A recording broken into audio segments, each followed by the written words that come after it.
Life is a journey, not a destination. And you don't need to go it alone. Join me for practical tips and strategies on using mindfulness techniques and creating mindset shifts that can reduce stress, improve productivity, and give you a fresh perspective on work and life. This is a Candy Factory Mini. Mastering the Mindful Mindset with Jose Johnson. Hi, and welcome to this week's episode of Mastering the Mindful Mindset. I'm your host, Jose Johnson. Today, we're going to talk about mindful communication. But first, let's set the stage properly by doing our little reset. Now, if you watched episode 1, you'll remember this exercise. But if you haven't watched it yet, don't worry. You can easily follow along. Just make sure you go back later so you can catch all of the specific details. So, either sitting or standing, put one hand just below your belly button and the other hand on the small of your back. Imagine your abdomen is like a big balloon, and we're going to take a nice deep breath in, filling the belly. So, nice deep breath in. And relaxing, let it go.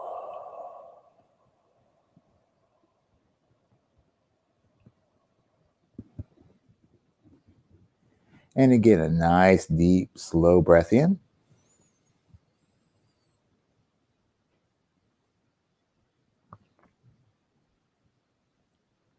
And exhaling, releasing any tension from your body.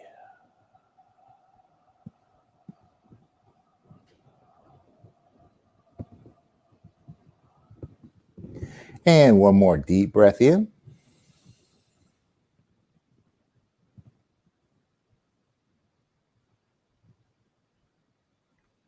And relaxing, slow breath out.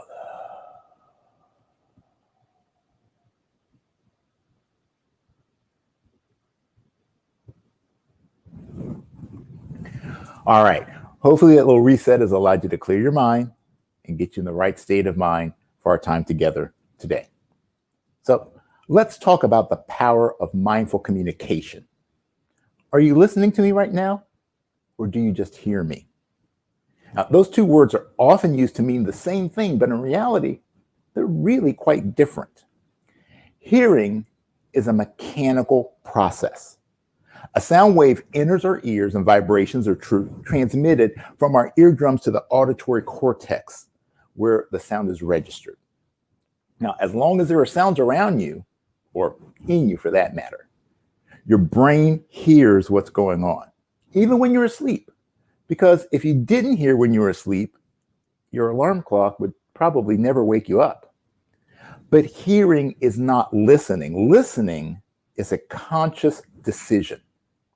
Your brain has the ability to filter sounds automatically. This ability to separate the noise from important sounds. Now, this was a very necessary skill for our early ancestors in detecting threats like that saber-toothed tiger that might be rustling in the bushes. With all of the information bombarding our brain, this mental noise gate is still critical for our survival. Through experience, we've assigned sounds to 3 basic categories: benign, beneficial, and beware. So right now, there are plenty of benign sounds that your brain is filtering out. Like if you're watching this on a laptop, you probably are not consciously registering the sound of the cooling fan on the processor. Beneficial sounds are the sounds we've associated with pleasurable outcomes, like the sound of the ice cream truck when you were a kid. And you could hear that from a mile away, and it would always make you come running. The sounds that fall into the beware category are the ones that put us on high alert, like the sound of a police siren. Now, some of the reactions we have to sounds are already pre-installed, like the sound of someone laughing or crying. Some of the results of societal programming, like the sound of that siren, while others are the result of past experiences and expectations. The impact of personal experience explains why a sound like a school bell ringing can create excitement in some and dread in others. So let me share an example of the difference between listening and hearing and how the brain's noise gate works. Have you ever been in a room where multiple conversations are going on? Now, this is obviously pre-COVID. You're engaged in conversation with someone, listening very intently, when suddenly, across the room, someone says your name. Even though you have no idea what was being said before that, because you weren't listening to their conversation, The sound of your name signaled your brain to shift its focus, and you start to clearly hear the remaining conversation. This is something scientists call the cocktail party effect. And what it shows are three things. First, you're always hearing, but not always listening. Second, your brain can automatically shift from hearing mode to listening mode when it senses something that might be important for you to become aware of. And third, continuing to listen is a conscious choice. Once you've listened to what was being said, you get to decide when you stop paying attention to that conversation and move on to something else. In Tai Chi practice, we have a partner exercise called pushing hands. Now, the object is to off-balance your opponent without losing your balance in the process. And in the classical method of training, you are working towards developing a set of skills or energies, the first of which was called Ting Jing, or listening skill. When you have Ting Jing, you use your entire body to listen to your partner. You use your eyes, your sense of touch, your hearing, all to try and get an idea of where they're strong, where they might be weak, or what their next movement might be. The next skill you would develop is called Dong Jing. Dong means to understand. Listening doesn't do you any good if you don't understand what's being said. And in fact, the most important phrase I learned before my first trip to China was Wo Ting Bu Dong. I hear, but I don't understand. So just like in push hands, if we truly want to understand what someone is saying, we have to listen first. And to listen, we have to filter out the noise. But where does the noise come from? Well, it might be the sounds around you. It might be the distractions of your electronic devices. But more times than not, it's actually the conversations we're having in our own heads. To listen mindfully requires us to do more than just hear what the other person is saying. It requires us to be open to the meaning behind the words. And that requires us using all of our senses. With all of the sensory distractions in our modern environment, it's way too easy to lose focus, not just on the words, but also the body language, the subtle inflections, and other cues that we really need if we want to get the complete picture. That's why one of the first things you can do to improve your mindful communications is to eliminate as many external distractions as possible. Put down your phone, turn off your TV, simplify your environment before trying to have a deep conversation. But perhaps the biggest thing that gets in our way of having those deep conversations is that we can't hear what the other person is saying because we're too busy listening to our own internal chatter. That chatter typically manifests itself in one of two ways. Either you are passing judgment on what the other person is saying, particularly about how it reflects on you, or you're busy planning your response to what they're saying. Remember that a major part of any mindfulness practice is to be non-judgmental. And being non-judgmental allows you to stay more in the present moment, because when you are not overlaying your feelings and reactions on the discussion, it gives you space to have empathy. Empathy is often overlooked and sometimes downright ignored in our society. Our ability to have empathy played a crucial role in our development as a species, and it's one of the cornerstones of social structure. Well, at least it should be. Being empathetic allows us to see the world from a different perspective. It encourages a desire to truly understand what someone is saying because we understand what they are feeling.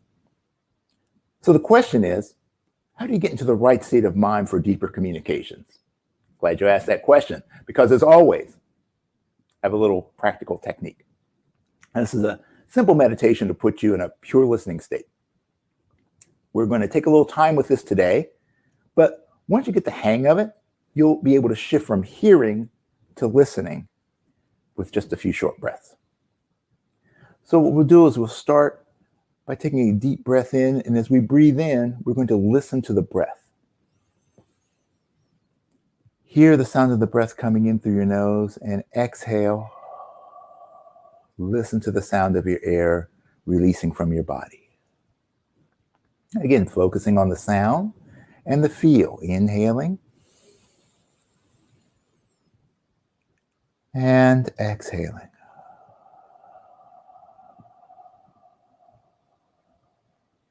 Now we switch our intention to the heart. Feel your heartbeat and listen for your heartbeat. Feel the pulse.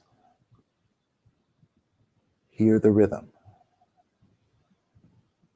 Focusing on the sound of your heart. Now shift your awareness to your body. Feel where you hold tension and listen to that tension. What does it tell you? What is your body trying to say to you at this moment?